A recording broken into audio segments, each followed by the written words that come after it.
নারে তাকবীর। লড়াইয়ের ওই ময়দানেতে যেতে তোমাকে হবে, প্রয়োজনে সব রক্তটুকু জমিনেই ঢেলে দেবে। লড়াইয়ের ওই ময়দানেতে যেতে তোমাকে হবে, প্রয়োজনে সব রক্তটুকু জমিনেই ঢেলে দেবে।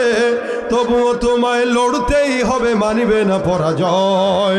তবুও তোমায় লড়তেই হবে, মানিবে না পরাজয়। বিপ্লব মানে জীবন দেয়া বসে থাকা নয়, সে কোনো দিন আসবে না রে পর যদি ভয়। আসবে বিজয় রক্ত আর জীবনের বিনিময়, আসবে বিজয় রক্ত আর জীবনের বিনিময়। বিপ্লব মানে জীবন দেয়া বসে থাকা নয়, সে কোনো দিন আসবে না রে করো যদি ভয়। ঠিক আছে, ভয় করব কাকে? আল্লাহ আমাদেরকে তার ভয় ঢুকায় দেখ অন্তরে, বলেন আমিন। আমরা কোনো দলের বিরোধিতা করি না, আমরা দুর্নীতির বিরোধিতা করি, আমরা চাঁদাবাজের বিরোধিতা করি। সুতরাং ভাইরা আমার, নতুন বাংলাদেশ সেটা, যদিও হাত বদল হয়েছে, চাঁদাবাজ বদল হয় নাই। তো মনে রাখবেন, আগামীর বাংলাদেশকে ইসলামী বাংলাদেশ করার অনেক বড় একটা সুযোগ এখনো পর্যন্ত আছে। যদি আবারও আগের মতো করে চোরদেরকেই সাপোর্ট করেন, আবারও আগের মতো করে এমন লোকদেরকেই সাপোর্ট করেন যারা আবার তাদের মতো হওয়ার সম্ভাবনা আছে, তাহলে সারা জিন্দেগি কপাল ঠোয়াবেন, শান্তি কপালে আসবে না। যতদিন কোরআন সুন্নাহর আইন এদেশে পাশ না হবে, শান্তি আশা করা বোকামি ছাড়া কিচ্ছু না। ঠিক কিনা জোরে কর। একদল আসবে দিল্লির গোলামি করবে, আরেক দল আসবে যুক্তরাষ্ট্রের গোলামি করবে, আরেক দল এসে যুক্তরাজ্যের গোলামি করবে। দুনিয়ার মুসলমান কোনোদিন কোনো আমেরিকা, ইউরোপ, লন্ডন, ভারতের গোলামি করে না। গোলামি করে কার?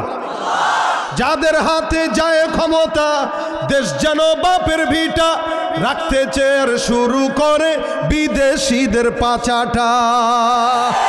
বিদেশিদের কথা মতো চালায় ওরা নিজের দেশ, দেখতে দেখতে গোল্লায় গেল আমার সোনার বাংলাদেশ। ঠিক আছে কথা, গোলামি করবো কার? পীরগিরি আর মাজার পূজা চলছে দেশটা জুড়িয়া, সেরকি আর ভণ্ডামিতে দেশটা গেছে ভরিয়া। পীরগিরি এলাকায় আসেনি? আমার তো মন বলে না যে এত বড় মাদ্রাসা এখানে থাকতে মাজার থাকতে পারে। আসেনি? যা মন চায় তা করুক, জান না মজাক, আল্লাহ হেদায়েত দান করুক, বলে না আমি।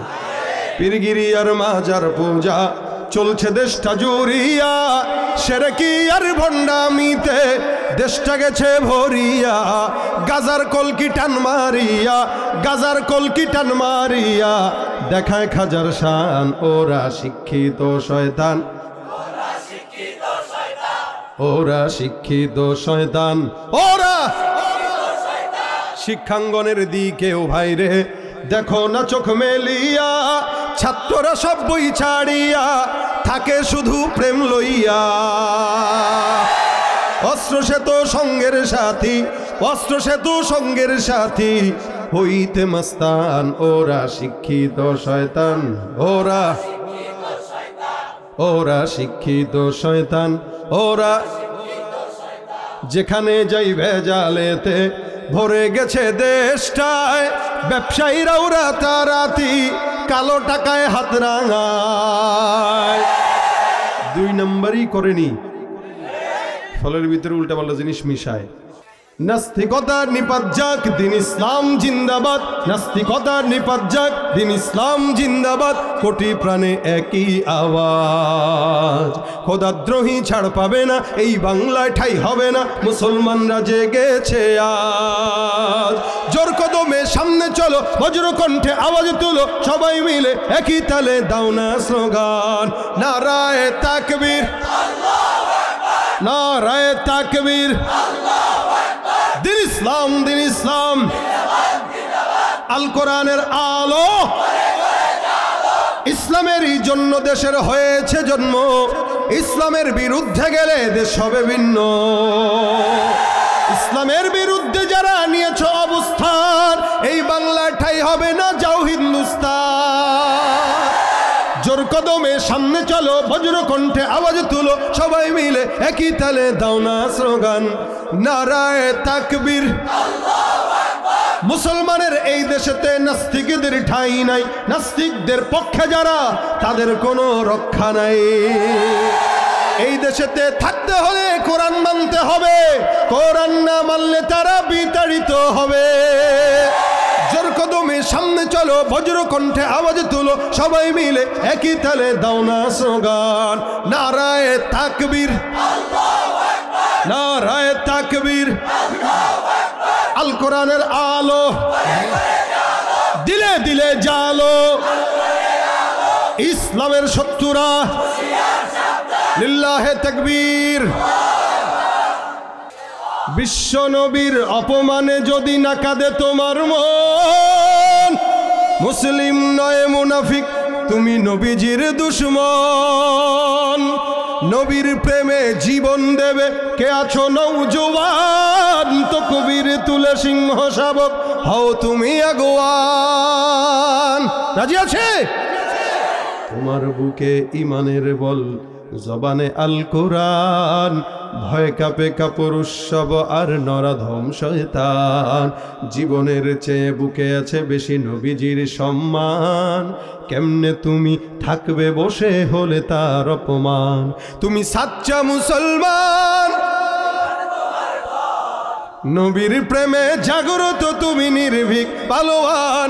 তুমি সাচ্চা মুসলমান, ঈমান তোমার নবীর প্রেমে জাগ্রত তুমি নির্ভীক পালোয়ান। শ্রেষ্ঠ নবীর ব্যঙ্গ করে পাপিষ্ঠ আর বদনসিব, আমরা তাদের ঘৃণা জানাই ধিক ধিক ধিক শতধিক। জাতিসংঘের কাজ কি তবে দর্শক হয়ে থাকবে চুপ, সাম্প্রদায়িক সম্প্রীতি আজ যাচ্ছে ভেঙে পাচ্ছে লোক। আজকে যারা কুলাঙ্গারের পক্ষপাতী করছো সব, তোমরা কেহ ছাড় পাবে না, শক্ত ধরা পড়বে ঠিক। বয়কট হবে, ধিক্কৃত হবে বিশ্বজুড়ে, নিন্দা কুরাবে জাগলে মুসলমান, জাগলে মুসলমান। সাচ্চা নবীর প্রেমে জাগ্রত তুমি নির্ভীক পালোয়ান। তুমি সাচ্চা মুসলমান, নবীর প্রেমে জাগ্রত তুমি নির্ভীক। শ্রেষ্ঠ উদার বয়ার আধার রহমাতুল্লিল আলামিন, তার অপমান করেছে যারা দুষ্ট ইতর অশালীন। তার পরশের ছোঁয়া পেল ইউরোপ থেকে সুদূর চীন, তার শানে কেউ বললে কথা মানবে না তাই জমিন। কেউ কখনো কোথাও যদি সাহস দেখায় ফের এমন, মুসলিম জাতি সংঘ গড়ে জবাব দিবে বীর মুমিন। ঘেরাও করো ওদের গদি, ভুলের ক্ষমা না চায় যদি, জোরে হাকো আজান, জোরে হাকো আজান। তুমি সাচ্চা মুসলমান, নবীর প্রেমে জাগ্রত তুমি নির্ভীক।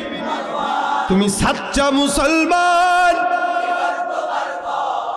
নবীর প্রেমে জাগ্রত তুমি নির্ভীক। লিল্লাহে তাকবীর। সে নিজে বলে আমার কোনো গুনাহ নাই, বলে কি না? আপনারা দেখছেন নি এটা?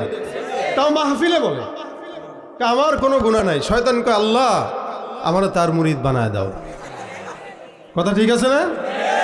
এরকম শয়তান থাকলে বাংলাদেশে আর ইবলিসের প্রয়োজন হয় না, যে বলে আমার কোনো গুনাহ নাই। শয়তান কয় ও আমার পীর, আমারও তার মুরিদ বানাও। এত বড় ওলির দেশের মানুষ আপনারা, আপনাদের গুনাহ আছে? সারা পৃথিবীতে একটা মানুষ নাই যে মানুষটা এই কথা বলবে যে আমার কোনো গুনাহ নাই। যত বড় পীর বলেন, বুজুর্গ বলেন, ওলি বলেন, কেউ বলতে পারবে না আমার গুনাহ নাই। কিন্তু আফসোসের বিষয় এটা, আমার নিজের গুনাহ রেখেও আরেকজনের গুনাহ পাইলে আমি ওটা নিয়ে নাড়াচাড়া করতে পছন্দ করি, অথচ আমার তলায় গুনার অভাব নেই। আরেকজন কি করলো ওইটা নিয়ে আমার সময় চলে যায়। আল্লাহ রাসূল সাল্লাল্লাহু আলাইহি সাল্লাম বলেন, কেউ যদি দুনিয়াতে আরেকজন মুমিন ভাইয়ের গুনাহ গোপন রাখে, সাতারাহুল্লাহু ইয়াউমাল কিয়ামাহ, আল্লাহ পাক কিয়ামতের ময়দানে তার সমস্ত গুনাহ গোপন রেখে দেয়। আচ্ছা বলেন, আমার গুনাহ যদি এলাকার 1000 মানুষ জানে, আমার লজ্জা লাগবে কিনা? কিয়ামতের ময়দানে কোটি কোটি মানুষের সামনে যখন আমাদের গুনাহ প্রকাশ হবে, তখন কি হাল হবে? ওই দিন যদি গুনাহকে গোপন রাখতে চান, আপনার মুমিন ভাইয়ের গুনাহকে গোপন রেখে দিন। এখন তো ইন্টারনেটের জামানা, কেউ অন্যায় করলে বাস ওটাকে প্রচার করে দাও, প্রসার করে দাও, লিঙ্ক ছড়ায় দাও। এই প্রতিযোগিতা, নগ্ন প্রতিযোগিতা আমরা লেগে আছি। আরেকজনের অন্যায় কিভাবে প্রচার, এই প্রচারের মাধ্যমেই গুনাহের প্রসার হচ্ছে। যত প্রচার হবে গুনার, তত প্রসার। গুনাহ আগেও ছিল, কিন্তু প্রচার ছিল না, যার কারণে প্রসারও ঘটেছে কম। আর এখন গুনাহ যতটুকুই হয় না কেন, ওটার প্রচার হওয়ার কারণে প্রসারটা বাড়তেছে। এই জন্য গুনাহ আরেকজনের চর্চা করা বন্ধ করবেন। আল্লাহ হেফাজত করুক। আমি আমার নিজের টেনশনে বাঁচি না, আপনার টেনশন করার সময় কই আমার গুনার দিকে তাকাইলে আমি জাহান্নামে যাব নিশ্চিত। আমি আবার আপনার টানাটানি করার সময় কোথায়? প্রত্যেকটা বান্দা গুনাহ করে, হ্যাঁ, তবে নবীরা ছাড়া। নবীদের কোনো গুনাহ নাই, মাসুম। নবীরা নিষ্পাপ, নবীদের কোনো ভুল নাই। নবীদের ভুল ধরাটাও কি ভুল? নবীদের ভুল যে ধরে সে ভুল পথে আছে। প্রত্যেকটা নবীরা মাসুম। নবীদের পরে সাহাবা আজমাইনদেরকে আল্লাহ পাক নিষ্পাপ বানাই দিয়েছেন, যে এরাও মাফ, এরা জান্নাতি। প্রত্যেকটা রাসূলের সাহাবী কি জান্নাতি? কি সন্দেহ আছে? মিয়ারে হক, এটা যারা মানে না ওদের ইমানের দুর্বলতা আছে। সাহাবীদেরকে যারা সত্যের মাপকাঠি মানে না, ওরা মুসলমান হতে পারে না। আল্লাহ নবী বলেন, আদনা থেকে আদনা সাহাবী সেও সাহাবী কান্নুজুম, আসমানের তারকা। আচ্ছা মনে আসলো তাই বলে ফেলি, আব্দুল্লাহ ইবনে আব্দুল আজিজ রহমতুল্লাহ আলাইহি, উনি বহুত বড় একজন খলিফা ছিলেন, ওমর ইবনে আব্দুল আজিজ। উনাকে একজন প্রশ্ন করলো, উনার ব্যাপারে একজন প্রশ্ন করলো। ওমর ইবনে আব্দুল আজিজ খলিফা, উনার ব্যাপারে একজন প্রশ্ন করলো। কার কাছে? আব্দুল্লাহ ইবনে মুবারক রহমতুল্লাহ আলাইহি কাছে। প্রশ্ন করে বলতেছেন, হুজুর, হযরত মুয়াবিয়া বেশি দামি নাকি খলিফা ওমর ইবনে আব্দুল আজিজ বেশি দামি? খলিফা ওমর ইবনে আব্দুল আজিজের খেলাফত কালে একটা জিনিস প্রথা ছিল, বাস্তব ছিল। হরিণ আর বাঘ একই পানির থেকে পানি পান করত, কেউ কাউরে আক্রমণ করত না। এতটা ইনসাফ ওয়ালা শাসন ছিল উনি। তাই ওনার কাছে আব্দুল্লাহ ইবনে মুবারক রাহমাতুল্লাহ আলাইহির কাছে প্রশ্ন করলেন যে, হুজুর, ওমর ইবনে আব্দুল আজিজ বেশি দামি নাকি হযরত মুয়াবিয়া বেশি দামি? মুয়াবিয়া রাদিয়াল্লাহু তাআলা আনহুর ব্যাপারে অনেক বেঈমানরা আছে, কথা তুলতে চায়। তা আব্দুল্লাহ ইবনে মুবারক রাহমাতুল্লাহ আলাইহি বলতেছেন, কোথায় মুয়াবিয়া আর কোথায় ওমর ইবনে আব্দুল আজিজ? ওমর ইবনে আব্দুল আজিজ খলিফা, ওমর ইবনে আব্দুল আজিজ রহমতুল্লাহ আলাইহি একজন খলিফা, আর মুয়াবিয়া একজন খলিফাই নয়, বরং সে একজন সাহাবী। হযরত মুয়াবিয়া, আমিরে মুয়াবিয়া যে যুদ্ধের ময়দানে নবীর সাথে যেতেন, দেখেন উনার জবাব, যে মুয়াবিয়া যে যুদ্ধের ময়দানে যেতেন, এই যুদ্ধের ময়দানে যে ঘোড়ার উপরে সওয়ার হতেন, ওই ঘোড়ার খুরের যে সঙ্গে পায়ের ধুলি ছিল, ওই ধুলি কোনার সমানও খলিফা ওমর ইবনে আব্দুল আজিজের হবে না। সুবহানাল্লাহ, আস্তে কয় না, বুঝেন নাই? কই সাহাবী আর কই খলিফা ওমর ইবনে আব্দুল আজিজ? ওমর ইবনে আব্দুল আজিজের দাম মুয়াবিয়ার ঘোড়ার পায়ের ধুলির সমান হবে না, কারণ সে সাহাবী। সে দুনিয়াতে আল্লাহর রাসূল সাল্লাল্লাহু আলাইহি ওয়াসাল্লামের সাহাবী হবার কারণে আল্লাহ পাক তাকে নিশ্চিত জান্নাতি ঘোষণা করে দিয়েছেন। রাদিয়াল্লাহু আনহুম ওয়া রাদু আন। আল্লাহও খুশি, সাহাবীরাও খুশি। আমরা কি আল্লাহর উপরে খুশি আছি? বুঝা কয়েন খুশি? আপনারা বলতেছেন খুশি, আমি বলি খুশি না। না আমরা আল্লাহর উপরে খুশি না, আমি আল্লাহর উপরে খুশি। এখন মিলান কেমনে? যদি আল্লাহ পাকের উপরে খুশি হইতাম, দোকানে একদিন বেচে কিনা কমেল লাগে না, ব্যবসা বাণিজ্য খালি আল্লাহ আমারই দেখছে, কয় কিনা খালি আল্লাহ আমারই দেখছে। একটু বিপদ মুসিবত বারবার আসে, দূর ভাল লাগে না এই সংসার, ঘোড়ার ডিম, মরে যাব, আত্মহত্যা করে কিনা? তাহলে এই যে বললো আল্লাহর উপর আমি সন্তুষ্ট, তাহলে আল্লাহ মুসিবত দিলে সে বেজার হয় কেন? তাহলে আল্লাহ মুসিবত দিলে সে বলতো কি? আলহামদুলিল্লাহ।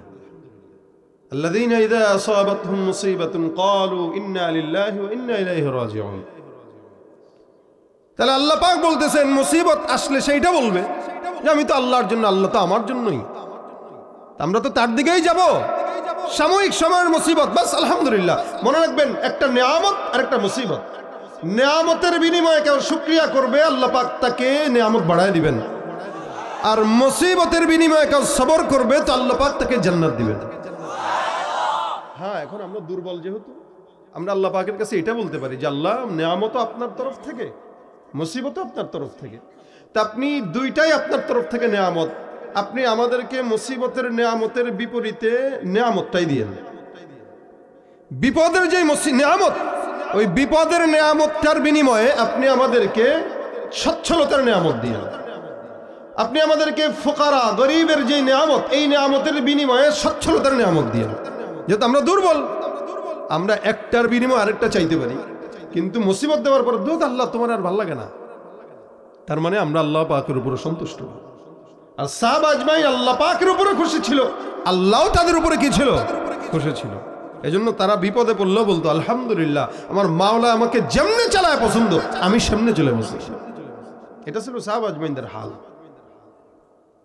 দেখেন ভাইরা আমার, এরপরে রাসূল বলেন খায়রু উম্মতি করনি সুম্মাল্লাযীনা ইয়ালুনহুম সুম্মাল্লাযীনা ইয়ালুনহুম। তিন জামানার মানুষ ভালো, এর ভিতরে লাস্টের জামানা হচ্ছে তাবেঈদের জামানা। তাবেঈরাও আল্লাহর নবী বলেন রাআনি আও মান রাআনি, যারা আমাকে দেখেছে অথবা আমার সাহাবীদেরকে দেখেছে এরাও জান্নাতি। সুবহানাল্লাহ। তাবেঈরা কোথায় যাবে? জান্নাত। ইমাম আবু হানিফা রাহমাতুল্লাহ আলাইহি জান্নাতি, যারা তাবেঈ এরা জান্নাতি। এই তিন প্রকার মানুষ আল্লাহ পাকের মাফের ঘোষণা পেয়েছেন। এরপর থেকে নিয়ে আজ পর্যন্ত জামানা যত সামনের দিকে আগাবে, যুগের চাহিদার অনুপাতে, গুনাহের অনুপাতে মানুষের গুনাহ তত বাড়বেই, কমবে না। আজ থেকে 50 বছর আগের গুনাহ আর এখনের গুনাহ কি এক? কি বলেন আপনারা? এক। আলহামদুলিল্লাহ। আজ থেকে 50 বছর আগে যারা দুনিয়াতে জন্মগ্রহণ করেছেন, তারা যেই গুনাহ কল্পনাও করতে পারে নাই, এখন সেই গুনাহ আমাদের বাচ্চারা পকেটে নিয়ে ঘুরে। আজ থেকে 100 বছর আগে যে ব্যক্তি যত অতীতে যায় দিন ভালো আসে দিন খারাপ, যে ব্যক্তি যত অতীতে সে তত আল্লাহর নিকটে, যে ব্যক্তি যত নবীর নিকটে সে তত জান্নাতের নিকটে। কথা বুঝছেন? আল্লাহ বলেন আস-সাবিকুন আস-সাবিকুন উলাইকাল মুকাররাবুন ফি জান্নাতিন নাঈম সুল্লাতুম মিনাল আউয়ালিন ওয়া কলিলুম মিনাল আখিরিন। আমার আল্লাহ পাক রব্বুল আলামিন বলেন জামানা যত অতীতে মানুষ তত আল্লাহর নিকটে। ওয়াস-সাবিকুন আস-সাবিকুন উলাইকাল মুকাররাবুন, জামানা যত নবীর নিকটে। আজ থেকে 1000 বছর আগে যেই সন্তান জন্মগ্রহণ করলো, আপনার আমার চাইতে অনেক বেশি পয়গম্বরের নিকটে। যে ব্যক্তি 50 বছর আগে জন্মগ্রহণ করলো, আমাদের বাপ দাদারা, এরা আপনার চাইতে আমার চাইতে আল্লাহর নিকটে। এই কারণে দেখবেন মিলায় দেখেন, আপনার বাবা আপনার চাইতেও বেশি আমলদার, আবার আপনার বাবার চাইতে আপনার দাদাও বেশি আমলদার ছিল। আপনি যতটুকু আমলদার তার চাইতে অনেক নিচে আপনার সন্তান থাকবে। এ মুসলমান, এক সময় আমরা গ্রামগঞ্জে দেখতাম, মিলায় দেখবেন মা বোনরা যখন রাস্তা দিয়ে হাঁটতে বের হতো, পরপুরুষ যখন নজরের মধ্যে পড়ে যেত, মা বোনদের বয়স যদি 50 হোক, 60 হোক, 20 হোক, 10 হোক, 70 হোক, কোন পরপুরুষ দেখার সঙ্গে সঙ্গে ঘুমটা এই পর্যন্ত দিয়া কোনো গাছের আড়ালে লুকিয়ে যেত। অনেক সময় মহিলারা ছাতি নিয়ে বের হতো, সামনে যদি কোনো পরপুরুষ দেখা যায়, যদিও বোরকা পড়তো, কিন্তু চোখগুলা দেখা গেলে সামনে ছাতিটা ফুটায় ধরে রাখতো যেন চোখটাও না দেখে। আমাদের মা বোনদেরকে, আমাদের খালাদেরকে, আমাদের ফুফু চাচিদেরকে দেখেছি, দাদিদেরকে দেখেছি, পরপুরুষ দেখার সঙ্গে সঙ্গে গাছের আড়ালে লুকাইতো, বিল্ডিং এর আড়ালে লুকাইতো। আর বর্তমান সময়ের নারীরা পরপুরুষ দেখার সঙ্গে সঙ্গে লুকাবে তো দূরের কথা, ওড়না যদি বুকেও থাকে সেটারে সরায় দিয়া দেখায় দেয়। যদি পর্দার কথা বলেন কইবারে হুজুরে খালি ফতুয়া দেয়। এমন বোরকাও পরে যেই বোরকা পরলে পর্দা হয়তো দূরের কথা শয়তান ভিতরে লুকায়। বোরকা পরে পরে যত সমাজের ভিতরে অশ্লীলতা কাজ, এখন কিছু অশ্লীল মেয়েরাও করে বেড়ায়। জামানার সামনের দিকে আগাইতেছে, মানুষ ফিতনার দিকে যাচ্ছে, যার কারণে দ্বীনি লেবাসে ফিতনা ঢুকে গেছে। এ মুসলমান নবীর উম্মতের দল, আজ থেকে 50 বছর আগে, 30 বছর আগে যদি আমি আমার বাবার কথা বলি, এখনো পর্যন্ত আমি আমার বাবাকে দেখি। প্রত্যেক দিন যখন ছোট ছিলাম, ঘুম থেকে যখন জাগতাম, আমি আমার গ্রামে গেলে দাদিকে দেখতাম, খালাকে দেখতাম, ফুফুকে দেখতাম, চাচিকে দেখতাম। সকালবেলা আমাদের মা বোনরা প্রত্যেক দিন কোরআন শরীফ তেলাওয়াত না করে কোনোদিন ঘরের কোনো কাজে হাত দিত না। সকালবেলা সূরা ইয়াসিন তেলাওয়াত করত, মাগরিবের পরে সূরা ওয়াকিয়া তেলাওয়াত করত, এশার নামাজের পরে সূরা মুলক তেলাওয়াত করে ঘুম যেত। প্রত্যেক দিন 2-3 বার করে তেলাওয়াত না করে তারা ঘরের কোনো কাজে হাত দিত না, এটাকে বরকত মনে করত। আমি আমার নিজের বাবা এখনো পর্যন্ত 76 বছর হয়ে গেছে, আলেম নয়, সরাসরি আমার বাবা জেনারেল শিক্ষিত, সচিবালয় 40 বছর সরকারি অফিসার পদে চাকরি করেছেন। দাওয়াত ও তাবলীগের মেহনতের কারণে মাদ্রাসায় পড়াইলেন, যার কারণে আল্লাহ পাক রব্বুল আলামিন আলেম বানাইছেন। আমি আমার বাবাকে দেখেছি প্রত্যেক দিন কমাস কম ঘুম থেকে যখন জাগতাম, আমার ছোটবেলার কথা এখনো পর্যন্ত কানে বাজে, এখনো পর্যন্ত বাবাকে দেখি। যতবার ঘুম ভাঙতো, প্রতিদিন সকালবেলা মা বাবার কোরআন তেলাওয়াতের আওয়াজে আমাদের ঘুম ভাঙতো। আমাদের এলাকায়, আমাদের ছোটবেলায়, আমাদের অবস্থায় 50 বছর আগে, 40 বছর আগে, 100 বছর আগে মিলায় দেখবেন, যারা অনেক আগের জামানার মানুষ তারা আরো বেশি পেয়েছে, আমরা তো অনেকটা কম পেয়েছি। আমাদের বাবাদের কোরআন তেলাওয়াতের আওয়াজে, মাদের জিকিরের আওয়াজে আমাদের ঘুম ভাঙতো। আর বর্তমান সময়ের বাচ্চাদের ঘুম ভাঙে মা বাবার মোবাইল, ফেসবুক আর ইউটিউবের আওয়াজে। বাবা একদিকে মোবাইল চালায়, মা একদিকে মোবাইল চালায়, সন্তান চিন্তা করে তা আমি কি করব। সন্তান এই জন্য 5 বছর বয়সে মোবাইল নিয়ে নেয়। আলহামদুলিল্লাহ, আল্লাহর কাছে শুকরিয়া, ছাত্র জামানায় মোবাইলের সেই ফিতনা আমরা পাই নাই। এখন তো আছে না, খুব আসেনি, মানে আছে না, শুধু আজান দিয়ে আছে, কিছুই করার নাই, এখন এটা জরুরত। আলহামদুলিল্লাহ, আল্লাহর কাছে শুকরিয়া করে যে আমরা আমাদের ছাত্র জামানায় মোবাইলের এই অ্যান্ড্রয়েড সেটের যে ফিতনা এটা পাই নাই। যদি পাইতাম তাহলে আমাদের হালত ছিল দুর্বল। অল্প সময়ের ব্যবধানে সমাজ অনেক পরিবর্তন হয়ে গেছে, যে পরিবর্তন নেকের পথে না গুনাহের পথে। এই জন্য আল্লাহ পাক রব্বুল আলামিন বলেন, ওয়াস-সাবিকুন আস-সাবিকুন উলাইকাল মুকাররাবুন ফি জান্নাতিন নাঈম সুল্লাতুম মিনাল আউওয়ালিন ওয়া কলিলুম মিনাল আখিরিন। টেনশন নাই, যদিও সামনের জামানার মানুষগুলো জাহান্নামী হবে বেশি, কিন্তু আমার আল্লাহ পাক রব্বুল আলামিন বান্দাকে বললেন, বান্দা জমিনের মধ্যে যতই গুনাহ হোক না কেন কাজ করবা দুইটা। 1 নাম্বার ওয়া আনিস্তাগফিরু রাব্বাকুম, 2 নাম্বার সুম্মা তুবু ইলাইহি। গুনাহ যদি হয়ে যায় বান্দা কাজ করবে দুইটা, 1 নাম্বার ইস্তিগফার, 2 নাম্বার তাওবা। ইস্তিগফার মানে এই মুহূর্তে গুনাহ হয়ে গেছে, এখনই বলবো আস্তাগফিরুল্লাহ। আর তাওবা মানে যেই গুনাহটা হইল, আল্লাহ এই গুনাহ আর কোনোদিন করব না। ইস্তিগফার এক জিনিস, তাওবা আরেক জিনিস। কোন বান্দা ইস্তিগফার আর তাওবা করবে, আমার আল্লাহ কয় ইউমাত্তিউকুম মাতাআন হাসানা, ওই বান্দার যত কল্যাণ দরকার সব কল্যাণ আমি আল্লাহ বান্দাকে মরণ পর্যন্ত দান করে দিব। ব্রেন দুর্বল, জেহেন জাকাওয়াত ঠিক নাই, ইস্তিগফার।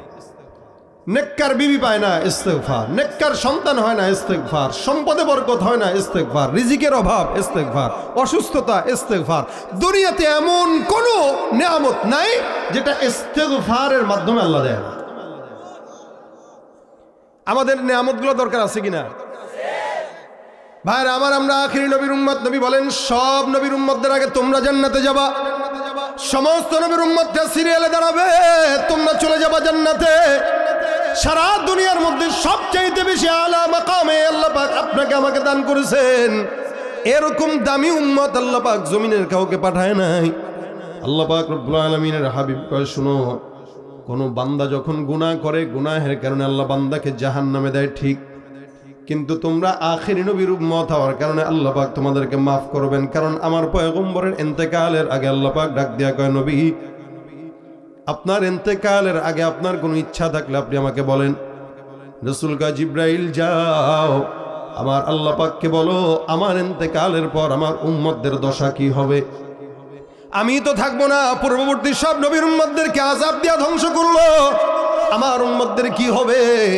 আল্লাহ পাক ডাক দিয়া বলেন, লা আতরুকু উম্মাতাকা ফারদা, টেনশনের কারণ নাই, আপনার উম্মতদেরকে কিয়ামত পর্যন্ত জান্নাতে ঢুকানোর দায়িত্ব, যত উম্মত আসবে সবগুলোর দায়িত্ব আমার কাঁধে নিয়ে নিলাম।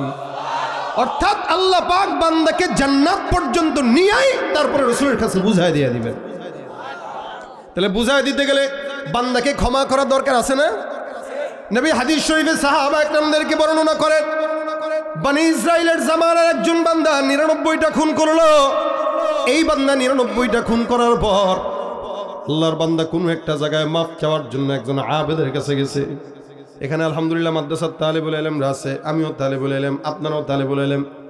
একজন তালিবুল ইলমের সম্মান কত বেশি, আলেমের সম্মান কত বেশি। নবী বলেন, ফাদলুল আলিমি আলাল আবিদি কাফাদলি আলা আদনাকুম, আলেম সারা একজন আলেম 1000 আবেদ বরাবর। আবেদ যত বড় হোক, ইলম না থাকলে ধ্বংস অনিবার্য হয়ে যায়। আর আলেম ইবাদত কম করলেও বুঝা করে, টাইম বুঝে, সময় বুঝে, বাস্তবতা বুঝে, এজন্য সে অল্প আমল করলেও নাজাতের জন্য যথেষ্ট হয়ে যায়। আর যত বড় আবেদ হোক, দিন বুঝে, এমন বুঝাই বুঝে যে ময়দানে যায় আলেমদেরকে ধরে ধরে পিটায় আর মারে। আবেদ ইলম তো নাই, খালি ইবাদত বুঝছে, আর কিছু বুঝে নাই।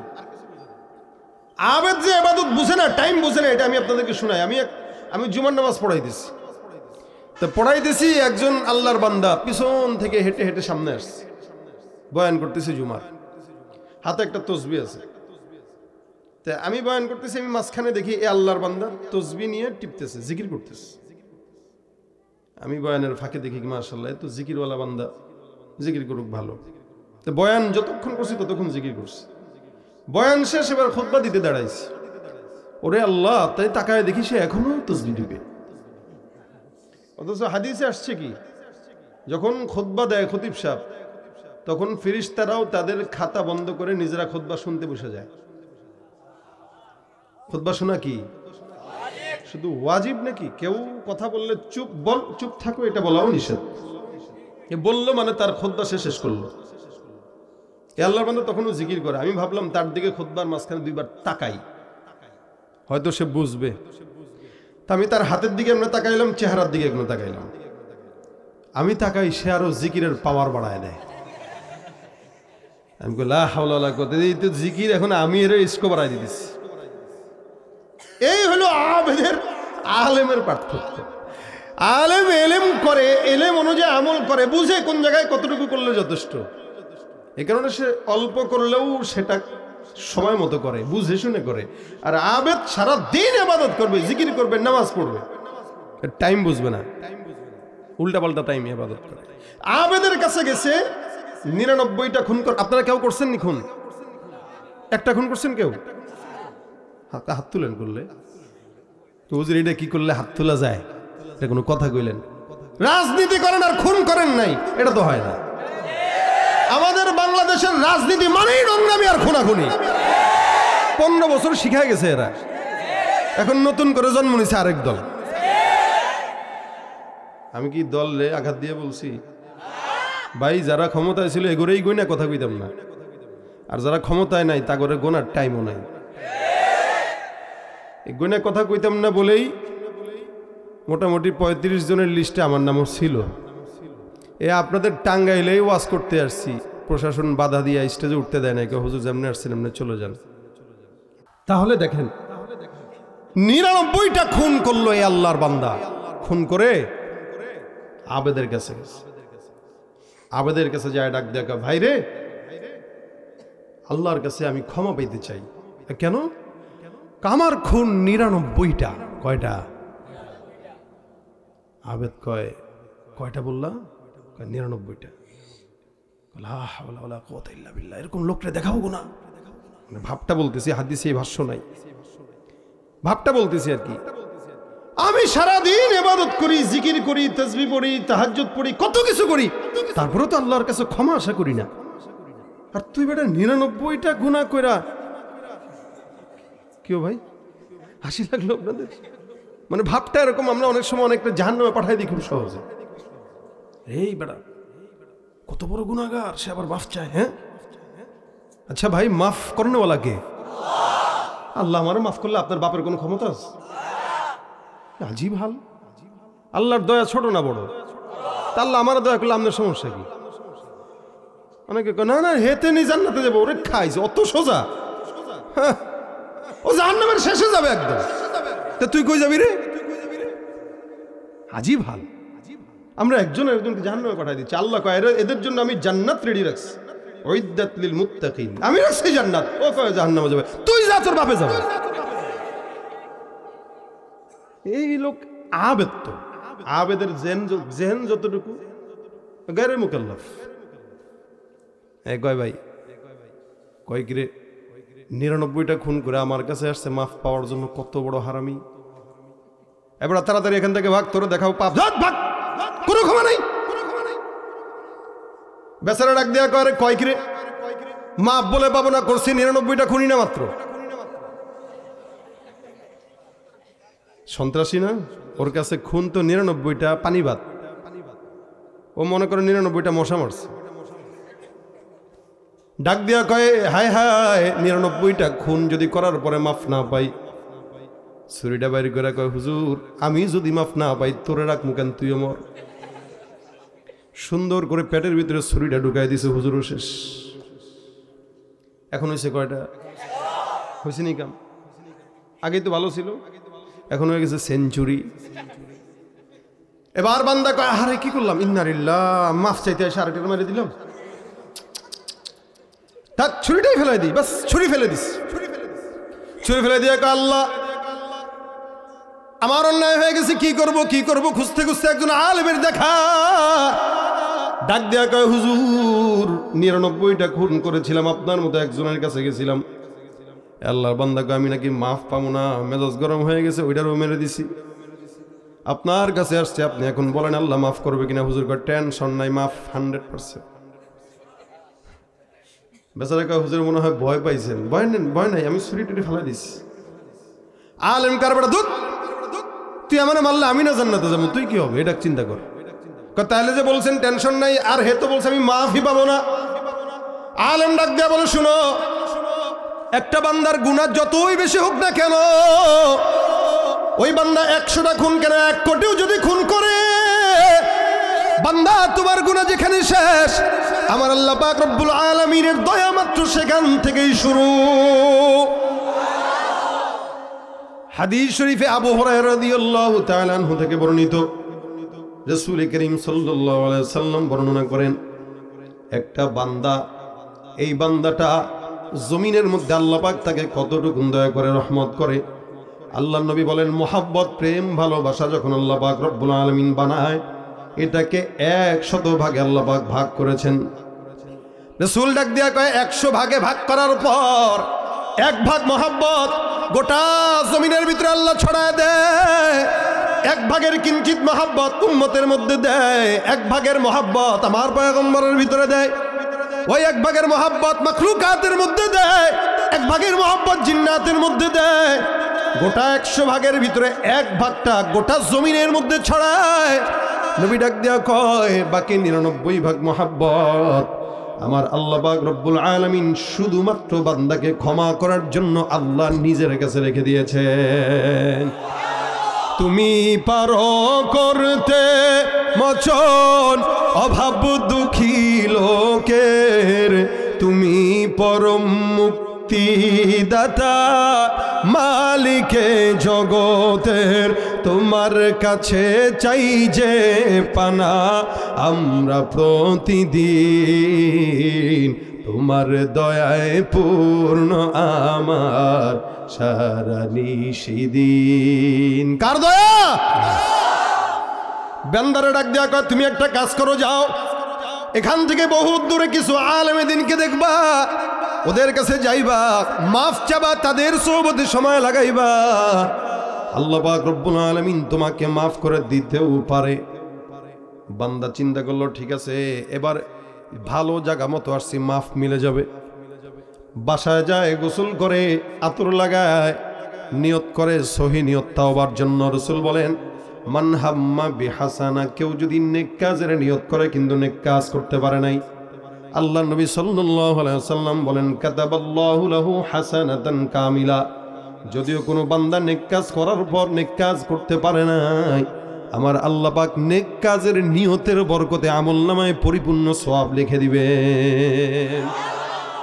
এটা হলো নেক কাজের বরকত। এই কারণে ওলামা একরাম তাবলীগে গেলে বা কোনো মজলিসে বসলে বলবেন ভাই নিয়ত করেন, নিয়তেই বরকত, নিয়ত করলেই সওয়াব। নিয়তেই কি?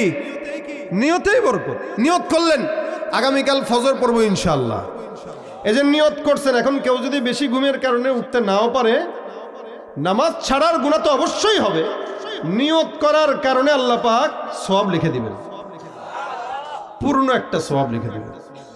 এজন্য সবসময় নেক কাজ করতে পারেন কি না পারেন, নিয়তটা অন্তত করবেন, নিয়ত করবেন, নিয়তে বরকত। আল্লাহর বান্দা রওনা হয়ে গেল। উদাহরণস্বরূপ এখান থেকে ঢাকা পর্যন্ত মনে করেন 150 কিলোমিটার রাস্তা। আল্লাহর বান্দা নিয়ত করলো 150 কিলোমিটার পর একজন আলেমের কাছে যাবে, সুন্দর করে তাওবা করবে, মাফ চাবে, রওনা দিয়ে দিছে। যেতে যেতে যেতে যেতে 50 কিলোমিটার রাস্তা গেল, 100 কিলোমিটার রাস্তা এখনো যেতে পারে নাই। আমার আল্লাহ ডাক দেয়া কয় আজরাইল, এই বান্দার হায়াতের চাবিকাঠি শেষ, বান্দার জানটা কবজ করে নাও। যুবকরা মনে করে মনে হয় 50 বছর হইলে তাওবা করব, বাচ্চারা মনে করে 50 বছর হলে তাওবা করব। এখানে যতগুলা বাচ্চা আছে এদের সমান এক সময় আমাদের বয়সও ছিল, আস্তে আস্তে বয়স বাড়তেছে, হায়াত কমতেছে। মনে করছি এক সময় মনে হয় অনেক মাফ চায় নেব, কিন্তু এখন আফসোস লাগে না রে, আরো আগের থেকে যদি ভালো হওয়ার চেষ্টা করতাম। রাসূল সাল্লাল্লাহু আলাইহি ওয়াসাল্লাম বলেন ওয়াশাবুন নাশা ফি ইবাদাতিল্লাহি তাআলা, 7 প্রকার বান্দাকে আল্লাহ পাক তার আরশের নিচে ছায়া দিবে। ওর ভিতরে এক প্রকার ওই সমস্ত যুবক যাদের আল্লাহর ইবাদতে তারা তাদের যৌবনটা ইবাদতে খরচ করেছে। এই বান্দাটা রওনা হয়ে গেল, হায়াত শেষ, জান কবজ হয়। জানটা কবজ হওয়ার পর বান্দার রূহটা কোথায় নিবে? ইল্লিনে নাকি সিজ্জিনে? আল্লাহর বান্দার ফেরেশতারা এই বান্দার জানটা কবজ করার পর রূহটা নিয়ে মারামারি লেগে গেছে, দ্বন্দ্ব লেগে গেছে। এই একদল কয় এটা জান্নাতে যাবে, আরেক দল কয় জাহান্নামে যাবে। দুই দলের মধ্যে যুক্তি তর্ক চলতেছে। এই বান্দা তওবার নিয়ত করার কারণে আল্লাহ পাক তারে মাফ করে দিয়েছেন, সে জান্নাতে যাবে। আরেক দল কয় না না, 100টা খুন করার কারণে আল্লাহর বান্দা জাহান্নামে যাবে। দুই দল টানাটানি করে আল্লাহ পাক ডাক দেয়া কয় ফেরেশতা তৃতীয় পক্ষ যাও, এই আল্লাহর বান্দার জন্য সুষ্ঠু একটা সমাধান নিয়ে আসো। ফেরেশতা তৃতীয় পক্ষ এসে বলে ফেরেশতার দল, তোমরা যে দুই দল একে জান্নাতে আর জাহান্নামে নেওয়ার জন্য মারামারি লাগলা, এই বান্দার জন্য সুষ্ঠু একটা সমাধান তোমাদেরকে আমি দিয়ে গেলাম। বলে কি সমাধান? এ আল্লাহর বান্দা বাসার থেকে তওবার দরজা পর্যন্ত রওনা হয়ে গেছে, আমি রাস্তা মাপবো তোমাদের সামনে, তোমরা দেখো বান্দার রাস্তা তওবা পর্যন্ত যদি বেশি দীর্ঘ হয় এই আল্লাহর বান্দাকে তোমরা জান্নাতে নিয়ে যাবা, আর যদি তওবার রাস্তা পর্যন্ত কম হয় এই বান্দার সোজা জাহান্নাম ছাড়া উপায় নাই। আপনারা বলেন তো বান্দা 150 কিলোমিটারের মধ্যে 50 কিলোমিটার বেশি গেছে না কম গেছে? মাত্র 50 কিলোমিটার গেল। আমার আল্লাহ ডাক দিয়া বলে জমিন, আমি আল্লাহ পাক রব্বুল আলামিন বললাম আমার বান্দাটা তওবার নিয়ত করে তওবার জন্য রওনা হয়ে গেছে। হে জমিন তুমি আমার কথা শুনো, আমি আল্লাহ পাক রব্বুল আলামিন ফেরেশতা পাঠাইলাম রাস্তা মাপার জন্য। সুতরাং আমি আল্লাহ আদেশ করলাম জমিন এই বান্দার রাস্তা জান্নাত পর্যন্ত, জমিন তুমি আমি আল্লাহর আদেশে দীর্ঘ হয়ে যাও।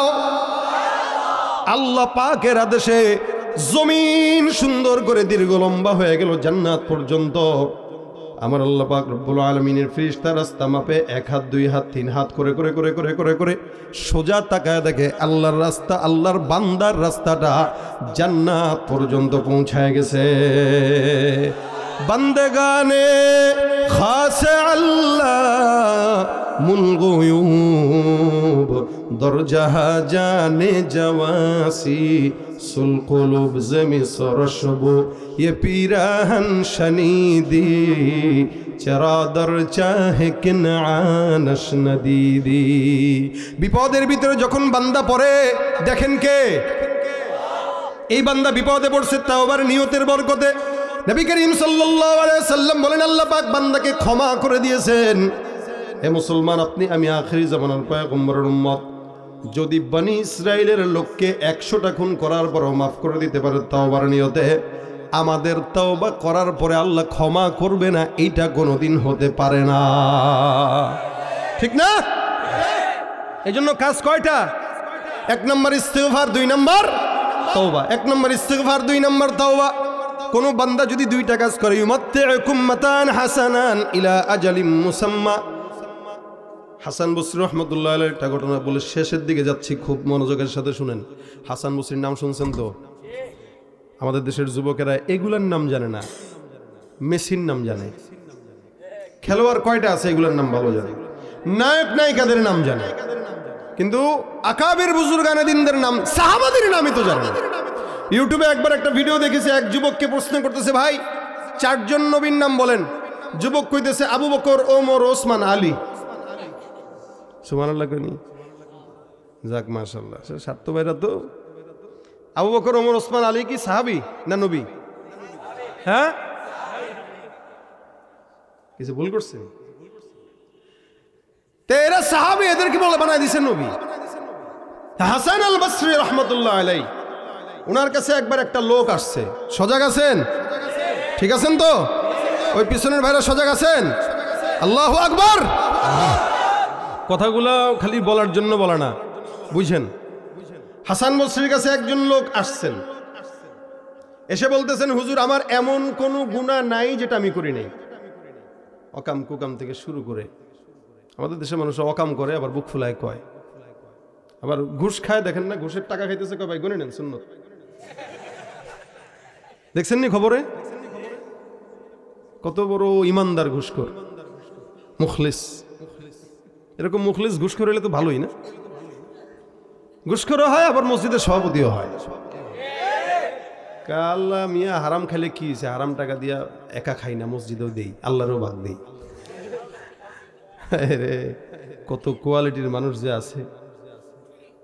হাসান বসরিকে বলতেছেন, হুজুর আমি এমন কোনো গুনাহ নাই যেটা করি নাই, আমারে ছোট্ট আমল দেন, নাজাতের জন্য যেন বা গুনাহ মাফের জন্য যেন যথেষ্ট হয়। বেশি বড় দিয়েন না, ছোট দিয়েন। এমন গুনাহগার মানুষ, বড় আমল করতে পারতাম না।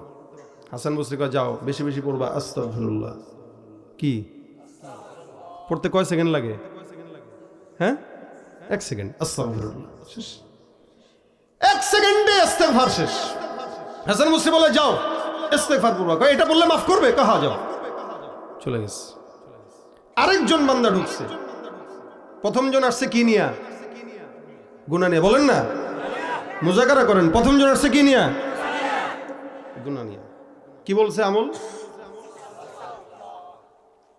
দ্বিতীয় জন আবার ঢুকলো, ঢুকে বলতেছে, হুজুর আমাদের এলাকায় বৃষ্টি হয় না, আসমান থেকে বৃষ্টি নাই, এমন একটা ছোট্ট আমল দেন যে আমলের কারণে আল্লাহ পাক আসমান থেকে বৃষ্টি দিবেন। হাসান বসরি কয়, যাও ও যাও, বেশি বেশি পড়বা আস্তাগফিরুল্লাহ। প্রথম জন আসলো কি নিয়া? দ্বিতীয় জন কি নিয়া? বৃষ্টি নাই। 3 নম্বরে আরেকজন আল্লাহর বান্দা ঢুকলো, হুজুর আমার বাজারে দোকান আছে, বেচা কিনা নাই, সম্পদের অভাব, এমন একটা আমল দেন যে আমলের কারণে আল্লাহ পাক সম্পদের অভাব দূর করে দিবেন। হাসান বসরি কয়, যাও বেশি বেশি পড়ো আস্তাগফিরুল্লাহ। 3 নম্বরে কি নিয়ে আসছে? অভাব। কি নিয়ে আসছে? অভাব। প্রথম জন আসলো গুনাহ নিয়া, দ্বিতীয় জন আসলো, তৃতীয় জন আসলো অভাব। হাসান বসরি কয়, যাও আস্তাগফিরুল্লাহ পড়ো। 4 নম্বরে আরেকজন আল্লাহর বান্দা ঢুকলো, হুজুর আমার সন্তান হয় না, এমন একটা আমল দেন যে আমলের কারণে আল্লাহ পাক সন্তান দান করবে। এখন বর্তমানে অনেক বেআকল আহমকের দল আছে, সন্তান না হইলে সোজা খাজা বাবার দরবারে মাজারে যায় হাজির হয়। বউরে নিয়ে আব্বাকে ফু দেন। কই ফু দিব? বোর আয় হায় হায়। আবার অনেক পীর আছে এতেকাফে রেখা দেন, এতেকাফে 3 দিনের এতেকাফে খানকাস এন্ড বিবিরে যদি খানকায় 3 দিনের এতেকাফে বসায়, 3 দিন পরে যদি বিবি প্রেগনেন্ট হয়, বুঝবেন সন্তান আপনার না আপনার বাপের। ডিম মুরগি পারে ফ্রি, এরা করে ধান্দাবাজি। একটা মুরগির দাম, ডিমের দাম কত আপনারা জানেন? যদি দেশি মুরগি হয় তাহলে ঢাকায় আমি কিনি হলো 1 হালি 120 টাকা। আপনারা পারলে আমার একটু হাদিয়াটা দিয়ে দিয়েন। দেশি মুরগির ডিমের দাম 120 টাকা হালি, এদিকে 50 টাকা। ও বা কাকা, আমার ব্যবসা করা দরকার ঢাকা যায়। চিন্তা করছেন অবস্থা? আমরা ঢাকায় খাই। আচ্ছা বলেন, আপনারা দেন 50 টাকা দিয়ে, আমরা ঢাকায় সেটা 120 টাকা। বাড়ায় ডাকে বাড়াকে সব 2 নম্বর গুলা, সব 2 নম্বর গুলা। মুরগি যদি জানতো ওরে নিয়ে এই ব্যবসা চলে, ও তো পাড়া বন্ধ করে দিত। আমার আগে 5 টাকা করে পার পিস দিবি, নাহলে কিন্তু ডিম বাড়ি করবো না। চিন্তা করছেন অবস্থা? 50 টাকা কি শুনাইলেন আপনি? আমার তো আজকে সারা রাতে এই কথা মনে থাকবে, মানে সারা রাস্তা আমার মাথায় উঠবে, কিরে আমি ঢাকায় কিল্লেগা ডিম কিনি, টাঙ্গাইলে মধুপুরে আসা দরকার। আচ্ছা বলেন, এই যে ব্যবসায়ীরা 2 নম্বরই করে কামায়, দেখেই তো ওদের টাকায় বরকত হয় না। এগুলো কয়দিন পর বাজারে আগুন লাগে, দোকান পুড়ে যায়। লাইনে টাকা কামাইলে ওই টাকায় কোনোদিন বেবরকতি হয় না, বেলাইনে কামাইলে ওই টাকায় কোনোদিন বরকত হয় না। জনগণের টাকা চুরি করে প্রাসাদ বানাবেন, গাড়ি কিনবেন, ক্ষমতা যতদিন আছে ততদিন গাড়ি থাকবে, বাড়ি থাকবে। ক্ষমতা নাই, বাড়ি ঘর জনগণ জ্বালায় পুরা দিবে।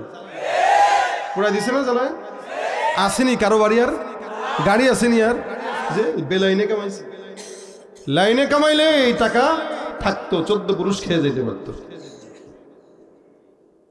হাসান বসরির কাছে বলছেন, হুজুর আমাকে সন্তান হয় না, এমন একটা আমল দেন যে আমলের কারণে আল্লাহ পাক সন্তান দান করবেন। হুজুর কয়, যাও বেশি বেশি পড়বা। 4 জন গেল। 1 নম্বরে গুনাহের জন্য আসছে, 2 নম্বরে আসমানের মেঘের জন্য আসছে, 3 নম্বরে সম্পদের জন্য আসছে, 4 নম্বরে সন্তানের জন্য আসছে। 5 নম্বরে কয়, হুজুর আমাদের এলাকায় ফসল হয় না, আমল একটা দিন যে আমলের কারণে ফসল হবে। কয়, যাও বেশি বেশি পড়ো, আস্তাগফিরুল্লাহ। 6 নম্বরে একজন বান্দা আসলো, ডাক দেয়া কয়, হুজুর আমাদের এলাকায় নদী নালা আছে কিন্তু পানি শুকায় গেছে, এমন একটা আমল দেন যাতে করে খাল বিল নদী নালার মধ্যে আল্লাহ পাক পানি ভরপুর করে দেয়। সবাই একটাই আমল দেয়। 5 থেকে মুরিদ ডাক দেয়া কয়, হুজুর বুঝলাম না, আমল একটাই, সবাই মেরে দিলেন, আমল কি আর পারেন না? দেখবেন গ্রামগঞ্জে কিছু ডাক্তার আছে, খালি কিছু হইলেই না পায় এক্সট্রা, জ্বর হইলেও না পায় এক্সট্রা, ঠান্ডা লাগলেও না পায় এক্সট্রা, মাথা ব্যথাও না পায় এক্সট্রা। বুঝছেন? হাসান বসরি কয়, শুনো, যে আমলটা আমি তোমাদেরকে দিলাম, এই ব্যক্তিদেরকে দিলাম, এই আমলটা আমি দেই নাই, আমার পীরও দেই নাই, স্বয়ং আল্লাহ পাক কোরআনের মাধ্যমে এই আমলটা গোটা দুনিয়ার বান্দাকে দিয়েছেন। আমার আল্লাহ পাক রব্বুল আলামিন বলেন, ফাকুল তুস্তাগফিরু রাব্বাকুম ইন্নাহু কানা গাফফারা ইউরসিলিস সামাআ আলাইকুম মিদরারা ওয়া ইউমদিদকুম বিআমওয়ালিন ওয়া বানিনা ওয়া ইয়াজআল লাকুম জান্নাতিন ওয়া ইয়াজআল লাকুম আনহারা। 1 নম্বরে কোনো বান্দা যদি গুনাহগার হয়, ওই বান্দা যদি ইস্তিগফারের আমল করে, আমার আল্লাহ বান্দার সব গুনাহগুলোকে ধুয়ে মুছে সাফ করে দিবেন। 2 নম্বর, যেই বান্দাদের আসমান থেকে বৃষ্টি হয় না, ওই বান্দারা যদি ইস্তিগফারের আমল করে, আল্লাহ পাক রব্বুল আলামিন আসমান থেকে বৃষ্টির ফয়সালা করে দিবেন। 3 নম্বরে, কারো যদি সম্পদ না হয়, ইস্তিগফার পড়ে আসমানের মালিক ওই বান্দার জন্য সম্পদের ব্যবস্থা করে দিবেন। 4 নম্বরে, কারো যদি সন্তান না হয়, ওয়ায়ুমদিদকুম বিআমওয়ালিন ওয়া বানিন, সম্পদ আর সন্তানের ফয়সালা করবেন কে? ওয়া ইয়াজআল লাকুম জান্নাতিন ওয়া ইয়াজআল লাকুম আনহারা। আমার আল্লাহ পাক ডাক দিয়া কয়, কারো যদি সম্পদ জমিনের মধ্যে না থাকে, ফসল যদি না হয়, ওই বান্দা যদি ইস্তিগফার পড়ে, ফসলে আমি আল্লাহ বরকত দিব। ভারত যতই কিছু হোক না কেন, আমাদের ফসল আটকাইতে পারবে না। ভারতকে আলু দিব না, পেঁয়াজ দিব না, রসুন দিব না, দিস না, তোরা গাঁজা দেওয়া বন্ধ করবে না। আলু নিয়ে কি করবো? আমাকে আলু কম আছে, ওরা যেই পেঁয়াজ দেয় এত বড় বড় পেঁয়াজ, যেটা ওরা আমাদেরকে দেখ, এবার আসলে পেঁয়াজ মাথার মধ্যে মারবো। আমাদের দেশি পেঁয়াজ ছোট ছোট পেঁয়াজ, এটা খাবার কি মজা। ওদের এই বড় দামড়া পেঁয়াজ খাওয়ার কোনো যুক্তি আছে? ফসলে বরকত হয় না তো ইস্তেগফার পড়েন, ফসলে বরকত হবে। শুধু তাই না, নদী নালায় যদি পানি না থাকে ইস্তেগফার পড়েন, ওয়াজআল্লাকুম আনহারা, তোমাদের জন্য নহর প্রবাহিত করে দেব। আল্লাহর কথা মিথ্যা না? লা তাবদীলা লিকালিমাতিল্লাহ, আল্লাহর কথার পরিবর্তন হয় না। যেটা বলছেন তো বলছেন। আপনি পড়েন, আপনারটা হয় না কেন? আপনার নিয়তে গরমিল। এজন্য আল্লাহ বলছেন আনা ইনদা যন্নি আবদি বি, আমার উপরে বান্দা যতটুকু ধারণা করবে আমি ততটুকুই দেব। তুমি চিন্তা করবা আমি যেই কোয়ালিটির বলদ, আমার মনে হয় না একতলা বিল্ডিং এর বেশি পারবো। আল্লাহ কবে তুই একতলাকে, তুই টিনের ঘরে থাক। আর তুমি যদি চিন্তা করো কি আমার আল্লাহর কি অভাব আছে, ইনশাআল্লাহ আমি 5 তলা বিল্ডিং করবো। আল্লাহ কবে তোর 5 তলা না, তোর 10 তলা দেবো। তুমি চিন্তা করবা আমি বোকা শোকা মানুষ, আমি কি আর ইফতা পড়তে পারবো? আমি কি মুফাসসির হইতে পারবো? তাফসির পড়তে পারবো? ফিকহ পড়তে পারবো? উলুমুল হাদিস পড়তে পারবো? আল্লাহ কবে তুই বেটা গাধা, তুই মারো নাই থাক। আর তুমি যখন কবা না ইনশাআল্লাহ ইলমি লাইনে যত উচ্চ স্তর আছে সবগুলা পড়বো, আল্লাহ কবে এর চেয়েও বেশি তোরা দিব। আনা ইনদা যন্নি আবদি বি, আমার বান্দা আমার উপরে যতটুকু ধারণা রাখবে ততটুকুই দিব, এর বেশি দিব। এই জন্য আল্লাহ পাকের উপরে ধারণা করে কেউ যদি ইস্তেগফার পড়ে, যা চায় সব দিবেন। রাসূল বলেন মান লাযিমাল ইস্তিগফার, কেউ যদি জবানে ইস্তিগফার উঠায় নেয়, জাআলাল্লাহু লাহু মিন কুল্লি হাম্মিন ফারাজা, পেরেশানি টেনশন সব দূর হয়ে যাবে। চাকরি হয় না, রাস্তা সংকীর্ণ থেকে প্রশস্ত হয়ে যাবে। রিজিক নাই, এমন জায়গা থেকে রিজিক আসবে কল্পনাও করতে পারবে না। আমল কি? আমিও বলতেছি হাসান বসরি রহমতুল্লাহ মতো, আমি আমল দেই নাই, দিচ্ছেন কে? আল্লাহ। এই জন্য ছাত্ররা, তালিবুল ইলমরা, মুরব্বীরা, যুবকেরা, স্কুলের ছেলেরা, বাসা বাড়িতে মা বোনরা আছে, তারা ঘরের ভিতরে আমলি মুহাসাবা হবে যে বিবি তুমিও পড়বা আমিও পড়বো। নবী করিম সাল্লাল্লাহু আলাইহি ওয়াসাল্লাম নিষ্পাপ নবী, শ্রেষ্ঠ মানব, এরপরেও রাসূল বলে আমি প্রতিদিন 100 বার পড়তাম। নবী যদি 100 বার পড়ে, আমাদের তো 1 কোটি বার পড়া দরকার। আমরা পড়ি কয়বার? একবারও না। তাহলে আল্লাহর কাছে মাফ কেমনে চাই? এই জন্য প্রত্যেক দিন আমি চেষ্টা করি, আপনারাও করবেন ইনশাআল্লাহ। যখন বসে রয়েছেন বাস জিহ্বাটা খালি একটু নাড়ায়, আস্তাগফিরুল্লাহ আস্তাগফিরুল্লাহ, খালি জিহ্বাটা নাড়াইতে কষ্ট হয়। আপনার 1 কোটি বার পড়া দরকার না, আপনি 10 বার পড়েন। যখন মনে হইলে 10 বার করে ছেড়ে দেন, আবার মনে হয়েছে 5 বার করে ছেড়ে দেন, আবার মনে হয়েছে 1 বার করে ছেড়ে দেন। দেখবেন এমনি এমনি আপনার প্রতিদিন 100 বার উপরে হয়ে গেছে। আর 5 ওয়াক্ত নামাজ তো আমাদের পড়াই হয় আলহামদুলিল্লাহ। 5 ওয়াক্ত নামাজের পরে এমনি একটু ইচ্ছা করে 20 বার করে পড়লে তো 100 বার হয়ে যায়। যত বেশি পড়বো তত বেশি আল্লাহর নেয়ামত আমাদের উপরে আসবে।